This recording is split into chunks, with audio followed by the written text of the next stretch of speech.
నమస్తే. టీకే స్వామి official channel నుంచి నేను ఇప్పుడు మాట్లాడుతున్నాను.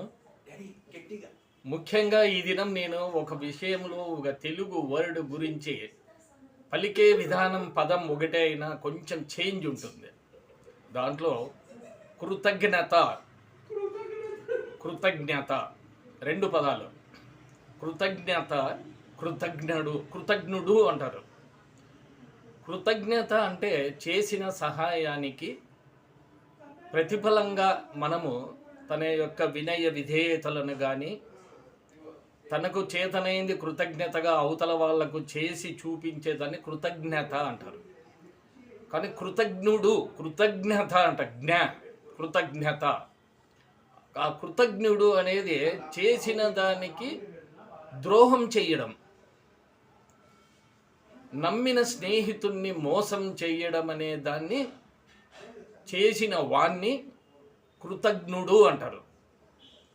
ఇప్పుడు ఒక స్నేహితుడిని నమ్మి వాని వెంట నడుస్తాం, తిరుగుతాం, తింటాం, కలిసి ప్రయాణిస్తాం, ఎన్నో చేస్తాం స్నేహితుడు నమ్మినాక.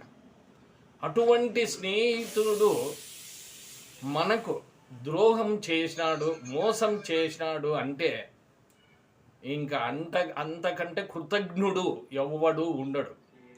వాడు ఎట్టి పరిస్థితుల్లోనూ స్నేహితునికి మోసం చేసిన వాడు చరిత్రలో ప్రస్తుతానికి ఏమన్నా అనుభవించచ్చేమో కానీ చివరికి మాత్రము సర్వనాశనం అయిపోతాడు. ఇది నిజము. ఇప్పటికి తెలియదు.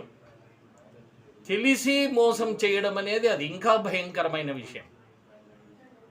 అవతల స్నేహితుని యొక్క పరిస్థితి భయంకరంగా ఉందని తెలిసి కూడా అతనికి నీవు మోసం చెయ్యడం అనేది ఇంకా అంతకంటే జీవితంలో నమ్మక ద్రోహం అనేది వేరేది ఏది ఉండదు. అదే కృతజ్ఞత అంటే.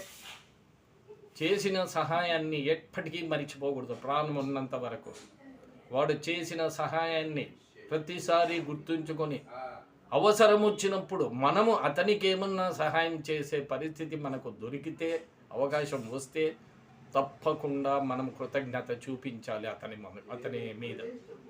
దీన్ని పదము పలికే విధానంలో కొంచెమే తేడా ఉన్నా కూడా వ్యత్యాసం చాలా ఉంది. కాబట్టి కృతజ్ఞత అనేది మనిషికి చాలా అవసరం. కృతజ్ఞత అనేది ఎట్టి పరిస్థితుల్లో మనిషికి ఉండకూడదు. నమస్తే. నేను చెప్పిన ఈ విషయం జాగ్రత్తగా విని అర్థం చేసుకోండి. ఇది కింద మీకు నచ్చితే లైక్ చేయండి, షేర్ చేయండి, కామెంట్ చేయండి. ముఖ్యంగా ఈ ఛానల్ను సబ్స్క్రైబ్ చేయండి. నమస్తే. మీ టీకే స్వామి అఫిషియల్.